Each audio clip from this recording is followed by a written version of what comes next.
지난달 26일 한 모텔에서 10대 가출 소녀가 살해된 채로 발견이 됐습니다.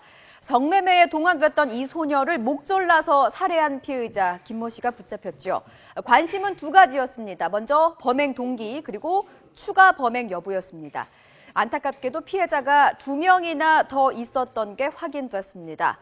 범행 수법은 비슷했습니다. 성관계를 가진 뒤에 목을 졸라서 기절시켰고 돈을 빼앗아서 달아났습니다. 대체 왜 그랬을까? 김 씨는 범행 동기를 이렇게 밝혔습니다.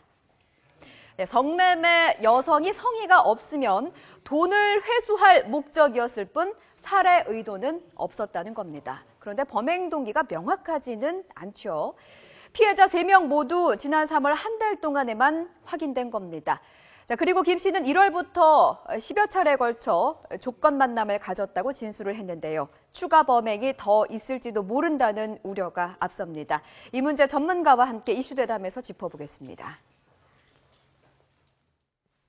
예, 오늘 있었던 여러 가지 일들 분석해 주실 세 분 또 나와 계십니다. 중앙경찰학과 김복준 교수, 그리고 김태현 변호사, 그리고 북한인민무력부 장교셨죠? 이명선 통일방송 대표 세 분 나와 계십니다. 어서 오십시오. 네, 안녕하세요. 안녕하십니까. 자, 조금 전에 안보라 앵커가 얘기를 했던 이 봉천동 모텔에서 14살짜리 그 중학생 살해한 30대 피의자. 문제는요, 추가 범행이 계속 드러나고 있다는 건데, 이게 지금 한 달 동안 확인된 것만 3건이라고 그러는데, 이게 그러니까 어떤 범행이죠? 이 3건이라는 게 좀 설명을 해 주시죠. 예, 이제 지금 현재는 지금 3건이 드러나서 앞으로 추가로 또 조사를 더 해봐야 돼요. 본인 입으로도 10차례 이상 조건 만남을 했다고 얘기하거든요. 근데 이 사람은 지금 뭐라고 얘기를 하냐면, 클로로폼이라고 그럽니다. 이게 수면 마취제인데요. 거지에다 묻혀가지고 코하고 입에다 하면 잠시 의식을 잃어버리고 잠자는 거예요. 예. 그래 놓고 자기가 준 화대를, 그 돈, 성매매 다시 대가로 뺏어요. 준 거를 가지고 오고 그 여성의 소지품을 훔쳐가지고 이제 오는 수법을 했다는데, 요번에 이제 본인이 한 걸로 밝혀진 2건, 20대 여성, 그 다음에 30대 여성은 다행히 깨놨어요.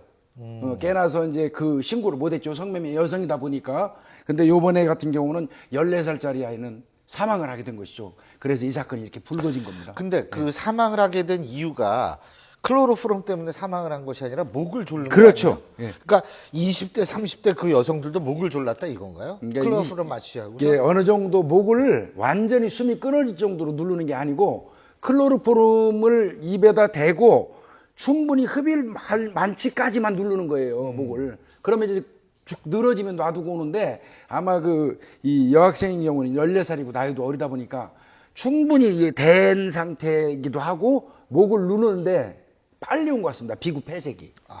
예. 근데 이걸 이런 사람은 뭐예요 대체? 김 변호사님.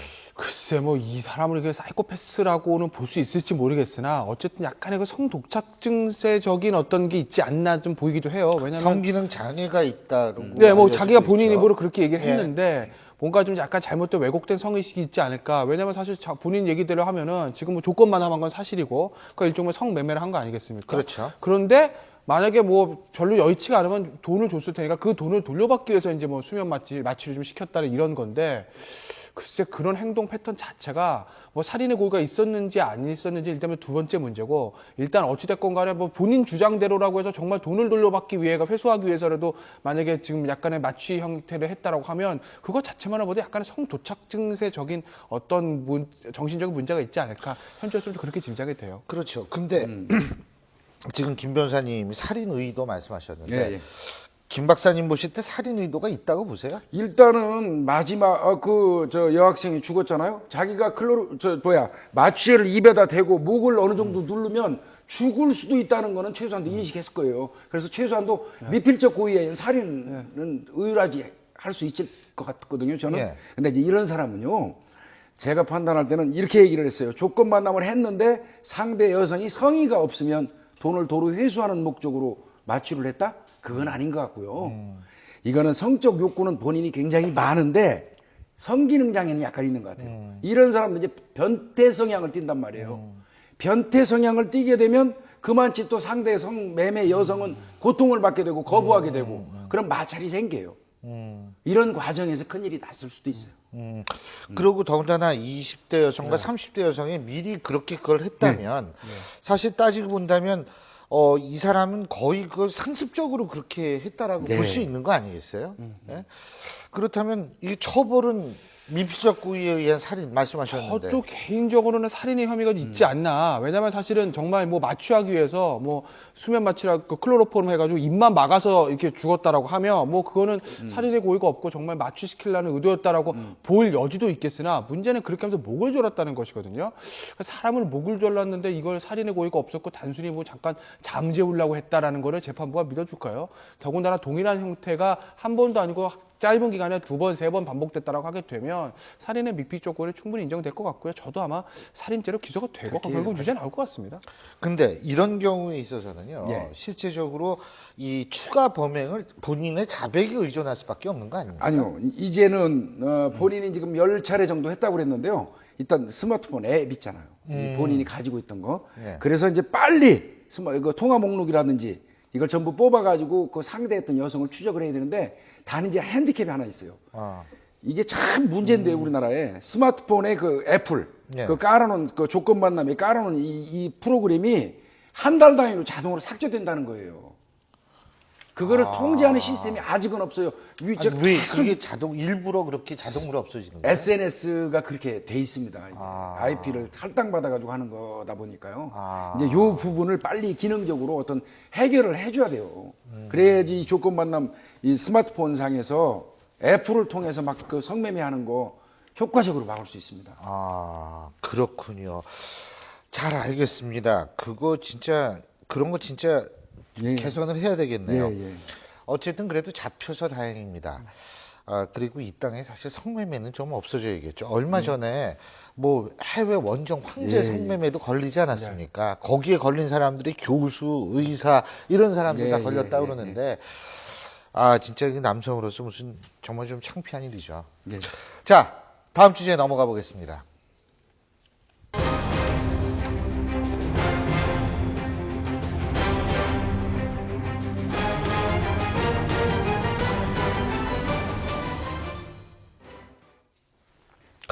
이 땅콩 회항 사건으로 1심에서 징역 1년형의 실형을 선고받은 조현아 전 대한항공 부사장에 대한 항소심 재판이 오늘 열렸었죠. 자, 오늘 공판에 있어서의 가장 큰 쟁점이 또다시 항로 변경죄 혐의냐. 이건 이거 어떤 모양이에요? 예. 이게 왜냐면 항로 변경죄라는 게요. 이게 법을 만들어 놓고 우리나라에서 시행된 첫 번째 사례거든요. 그러니까 이거에 대한 축적된 데이터도 없고 판례 물론 없습니다. 그렇기 때문에 이 사건 처음 터졌을 때부터 항로 변경죄가 유죄가 될 것이냐 무죄가 될 것이냐는 걸 뭐 법조인에서도 의견이 많이 갈렸던 부분이거든요. 1심에서 이게 유죄 판결을 받았는데 당연히 변호인은 이 부분에 대해서 무죄 주장을 하는 거죠. 변호인의 주장은 간단합니다. 야, 항로 변경죄에서 항로라는 거는 하이제크를 처벌하려고 한 거야. 즉 그 항로는 한일 비행기 위해서 납치범 항로지. 처벌하려고 하는 거지. 항로를 위해서 한일 위해서의 항로를 얘기하는 거지. 지금 비행기 문 닫고 17m 이동한 거, 땅에서 이동한 거 이걸 항로라고 볼 수 있겠냐? 이게 이제 변호인의 그 주된 쟁점 그 변론 요지인 거고 검찰의 주장은 1심과 동일합니다. 비행기는 문 닫는 순간부터 운항 중이다. 법에는 그렇게 돼 있어요. 그렇기 때문에 문 닫고 땅에서 17m 이동한 것도 충분히 항로 변경이라고 볼 수 있다라는 게 이제 검찰 주장의 요지인 것이죠. 예. 근데 법에 그렇게 돼 있으면 해석 여부가 뭐 필요 없는 거 아니에요? 법에 딱 그렇게 돼 있으면? 그러니까 법에는 어떻게 되어 있냐면은 비행기 문 닫고 나서 이제 운항 중이라고 보는데 예. 이 법에 이제 법이라는 게 처음 만들다 보면 모든 거를 다 법조문에 담을 수 없기 때문에 입법 취지라는 게 있거든요. 결국 입법 취지에 맞게 해석을 하는 건데 과연 입법자들이 국회에서 이 법을 만들 때 이런 경우까지 처벌하기 위해서 만들었겠는가? 이게 이제 변호인 측의 포인트인 입법 것이죠. 의도가 예. 어떠한 것이었는가? 근데요, 예. 김 박사님, 제가 궁금한 게 하나 있어요. 오늘 변호인단 측이 여러 가지 얘기를 했지만 어떤 얘기를 했냐면 돌을 넘긴 쌍둥이 아들을 그리워한다. 구치소에 아이들을 데려갈 수 없어 조 전 사장은 구속 뒤 아들을 만나지 못했다. 근데요, 이게 아이들이 면회가 안 돼서 못 데리고 가는 겁니까? 아니면 뭐 환경이 좀 그러니까 아이들을 의도적으로 안 데려간 겁니까? 본인들이 안 데리고 간 겁니다. 본인들이 안 데리고 아이들 간 기억 속에 구치소 그 철장 속에서 마주보는 걸 기억시키고 그렇죠. 싶겠습니까? 그거는 아니죠. 그래서 그런 거죠? 법적으로는 아니, 아무 하지 전혀 없습니다. 없는 거죠? 예. 그렇군요. 그리고 뭐 수감이 93일째라는데 살도 많이 빠지고 불안 증세도 느끼고 뭐 그거에 이제 이 곱게 자라다가 그렇게 되기까지 그럴 수가 있겠죠. 근데 이러한 것들 구치소 생활 물론 힘들겠지만 이러한 것들이 어떻게 검찰이나 이런 데 정상 참작의 요인이 될 수 있을까요? 이제 관건은 그걸 겁니다. 조금 전에 우리 김 변호사님 얘기하신 것처럼 저도 이제 사적으로는 이거 분명히 논란이 있을 거라고 생각한 게 이제 항공로 관련된 거고요. 저도 그 생각을 했거든요. 그게 이제 어떻게 해석되느냐의 차이가 있을 거고요. 요번에 보니까 그래도 변호인 측에서 좀 얕게 했더라고요. 강요죄하고 업무방해 인정해버렸어요. 이제 아주 시원하게 우리 잘못했습니다. 그거 인정합니다. 그거 갖고 다툼 안 하겠습니다 하고 인정해버렸거든요. 거기에 플러스 되는 게 이제 그 피해자로 된 박창진 사무장 등과 어떤 합의 여부만 결정이 된다면 이거는 나올 가능성이 동후하다고 봅니다. 김 변호사님 어떻게 생각하시는지 모르겠어요.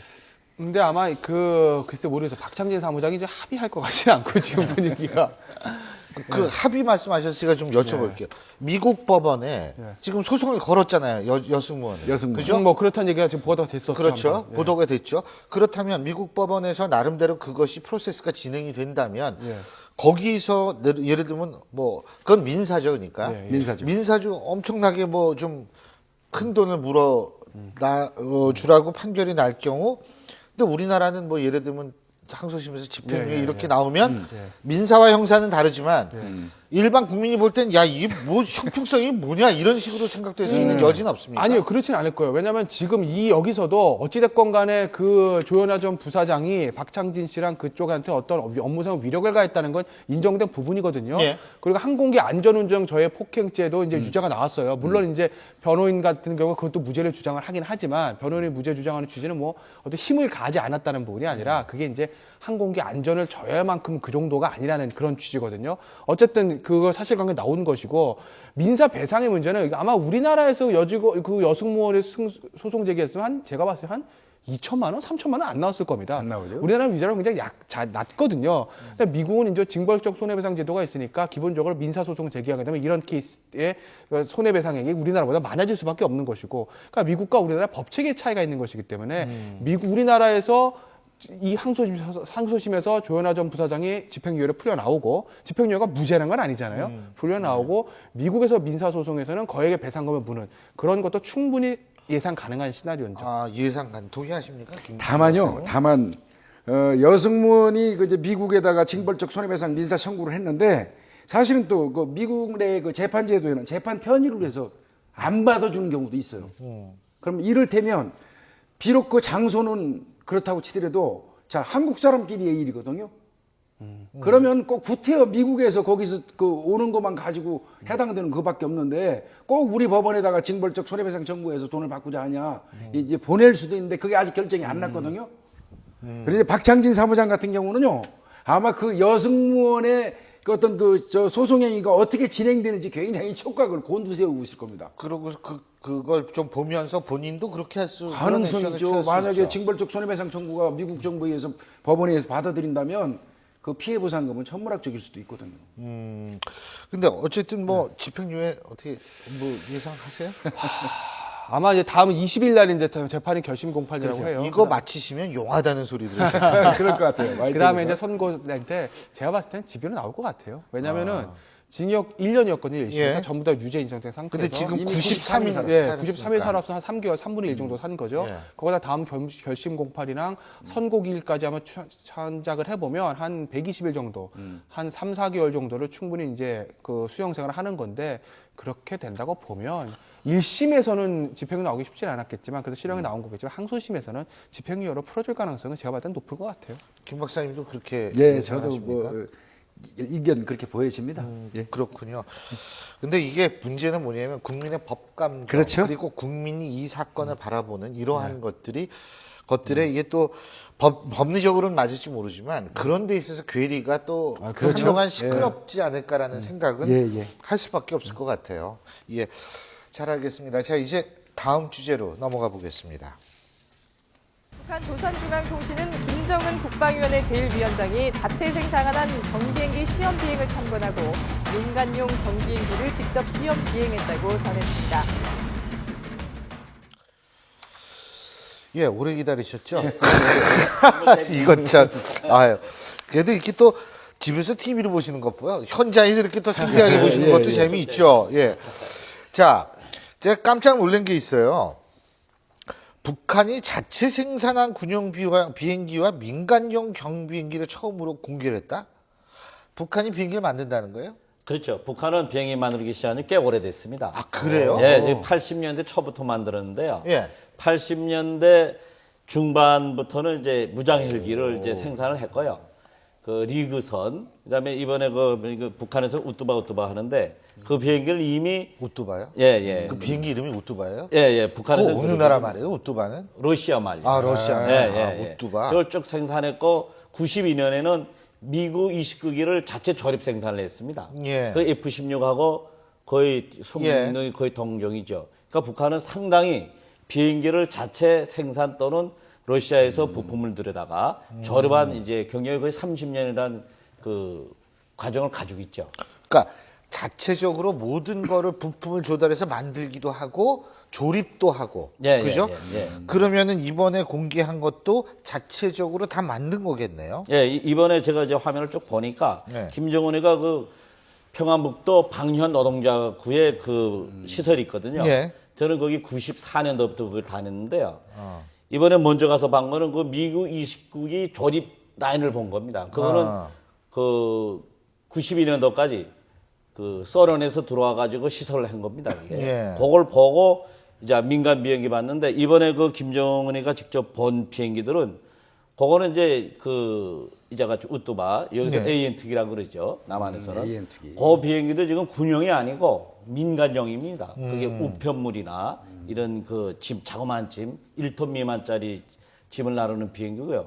그거 그 경비행기는 원래 북한이 그 수상 리그선 그런 걸 만들었거든요. 근데 이번에 김정은이가 가가지고 이제 그 거의 비행기 조립 공장들이 그 고난의 행군 겪으면서 거의 피폐화됐던 겁니다. 뭐 생산을 하지 못하고 노후화되고 그냥 거의 벌어지다시피 된 것을 민간 비행기학도 만들어라, 이 경비행기 해가지고 이제 뭐 한 거의 1년 동안 이제 열심히 해가지고 저걸 첫 시제품을 내놓은 거로 이제 보입니다. 근데 이걸 공개했다라는 거는 처음 공개한 거 아니에요, 공개는? 공개는 처음이죠. 예. 그러면 그 뭐 자신감 때문에 공개를 한 거예요? 아니면 뭐 때문에 공개한 거라고 보세요? 제가 보기에는 지금 북한 김정은이가 저거를 이제 그 자기 치적으로 이렇게 거의 그 비행장 그 방련 노동자구가 죽었었습니다. 아. 전투 비행이나 헬기 뭐 미국식기를 계속 만드는 게 아니거든요.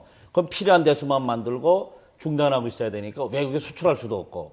그래서 그 피폐화돼 있었는데 그 김정은이가 전에 한번 갔었습니다. 작년에 예. 가가지고 이 그 말해 비행기 수리 공업단지를 재건하라 해가지고 처음으로 저 민수형을 만든 거죠.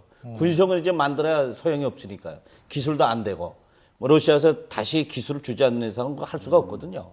그러니까 이제 이번에 경비행기 만들고 이제 자기가 직접 타봤는데 북한은 그런 그 비행기 만드는 기술이 어느 정도 있었기 때문에 아마 김정은이가 자신감을 가지고 지가 직접 운전도 해보고 한 것으로 지금 보입니다. 그 자신감, 안전하다는 자신감. 예, 그죠? 그 역사가 아니, 있으니까. 근데는 저거 보면서 이게 비행기 조종이나 할 줄 알아요, 김정은이? 뭐 5살 때 탱크를 몰았다니까 저거를 어떻게 믿어요, 저거? 아니 근데 그 김정은이 상당히 비행기에 관심이 많답니다. 김정은은 어렸을 적부터 다리가 막 늘어났다 줄어났다 뭐 만화처럼 그런 모양이죠. 그렇죠. 뭐 상상을 할 수 없죠. 한 나라 통치자가 저렇게 경비행기를 운전하고 막 해요. 이게 지금 북한에서도 뭐 요새 북한 주민들도 이제 얘기하는 걸 보니까 아 이게 도저히 이해할 수가 없다는 겁니다. 이게. 그렇죠. 그러다가 뭐 말해서 뚝 떨어져서 사고 나면 죽는 건데 예. 뭐 북한 주민들은 칵 떨어졌으면 좋겠다 하는 사람도 있답니다. 이게. 그래서 지금 상당히 불안한 거죠. 북한 주민들도. 근데 진짜 아니 비행기 조종을 할 수 있다고 보세요? 네, 한답니다. 한대요? 네, 저번에 그 자기 경비행기가 아니죠. 자기 그 전용 비행기. 지금 김정은이가 북한의 도로 상태가 너무 나쁘니까 예. 대체적으로 비행기로 움직이더라 말입니다, 이게. 그러니까 그 경비행기 그것도 사실 그 최일영이랑 상당히 말렸대요. 절대로 그런 행동하면 안 된다. 건설장에도 이거 하이바 안 쓰고 막 들어가고 하는 거를 물론 문화도 그렇지만 안 된다 해도 김정은은 뭐 괜찮다 하고 말을 안 듣는다는 거예요, 이게. 말은 안 듣게 생겼어요. 예. 그거 그냥 지가 막 하고 그 어디 가다가도 운전도 지가 한다는 겁니다, 이게. 원래 젊을 때는 많은 걸 하고 싶어 하죠. 그렇지 않습니까? 아직 애들이라요. 그러니까 아직은 아닌 것 같습니다. 애라서요. 근데 리설주 아버지가 공군 조종사라며요. 예. 그러니까 자기 장인이 그럼 좀 가르쳐 줬겠네요. 예, 좀 그런 영향을 그럴 아마 수도 받으시다 있겠죠. 봅니다. 예. 근데 확실한 거는 김정일이나 김일성은 비행기를 잘 안 탔지 않습니까? 예. 그러니까 너무나 다른 거죠. 그렇죠? 그렇죠. 예. 그런 거에 담긴 메시지. 왜냐하면 뭔가 보여준다면 당연히 거기 무슨 메시지가 있게 마련이거든요. 그렇죠. 어떻게 보세요? 그러니까 그 김일성, 김정일 같은 경우에는 그 옛날에 70년대 말에 그 비행기가 떨어져 가지고 중국 가던 그 피바다가 다니가 타고 가다 떨어져 가지고 예술단 200명이 동시에 죽는 거를 목격하면서부터 다시는 비행기를 안 탔거든요, 이 사람들이. 예. 김일성은 한두번 간혹 탄 적은 있습니다. 예. 그래서 이제 그 고소공포증이 상당히 그런 거 있었는데 반면에 김정은이는 9년 동안 스위스 나가 있으면서 비행기를 타고 1년에도 여러 번 왔다 갔다 하면서 이 비행기에 대한 어떤 그 믿음이 생긴 것 같습니다, 이게. 그러니까 그냥 북한에서도 현재 도로가 나쁘니까 먼저 촬영이나 나가 있으라, 거기 그 장관들은. 나는 비행기 타고 갈 테니까 거기서 맞이하자고 이제 그 현지 시찰 방법도 바꿨다는 거예요. 김정은 자기는 비행기로 다니는 거죠, 현재. 그러니까 뭐 일 보고 이제 시설 빨리 갔다가 빨리 돌아오고 이쪽으로. 그거 봐서는 뭐 김정은이가 상당히 비행기에 대해서는 좀 마니아적인 점은 관심도 있고 그런 게 있는 것 같습니다. 아니 신문에서 보셨죠? 이번에 기쁨조도 뭐 몇 기가 있나 봐요. 뭐 2기, 3기 뭐 이런 식으로 바꾸는 모양이더라고요. 그렇죠. 예? 뭐 김일성, 김정일 때 그 기쁨전은 이제는 상당히 시대적으로 낡은 거니까 그걸 또 운영하고 관리하던 사람들이 뭐 예술 기질이나 이런 것이 이제는 김정은이 보기에는 너무 촌스럽고 너무 이게 알으니까 지금 여기서 보니까 그 미인들을 뽑는 모양이에요, 이렇게. 뭐 예술단이나 이런 데서. 그러니까 이제 새로운 기쁨조가 다시 등장한다 하고 이제 지금 평양시에서 소문이 나고 있더라고요. 오늘 신문 아침에 조간신문에도 났는데 전 그걸 보면서 이게 완전히 근대 국가가 절대 국가 체제, 그러니까 절대 국가라는 게 근대 국가 전 체제인데 그렇죠. 완전히 그 중세 직후의 모습을 보이고 있어요. 그렇죠, 예? 그렇죠. 그러니까 이게 비행기만 근데 비행기 생산해 난다는 거 보고서 좀 놀라긴 놀랐지만 어쨌든 모든 시스템은 다 이게 중세 시대예요, 보면. 그렇죠. 예. 그러니까 북한 그 지금 김정은이나 그 김정일을 주변에 있는 그 핵심 간부들이나 이 사람들이 이 머리 상태가 지금 거의 그 중세, 그러니까 50년대 그게 아직 고착돼 있는 겁니다. 이게 변하지 않는 것도 재간인 겁니다. 1400년대 정도 되는 것 같아요. 그렇죠. 그러니까 하는 일이 계속 그런 일만 하는 거지 지금. 알겠습니다. 자, 오늘 세 분 말씀 여기까지 듣겠습니다. 고맙습니다. 그렇습니다. 예.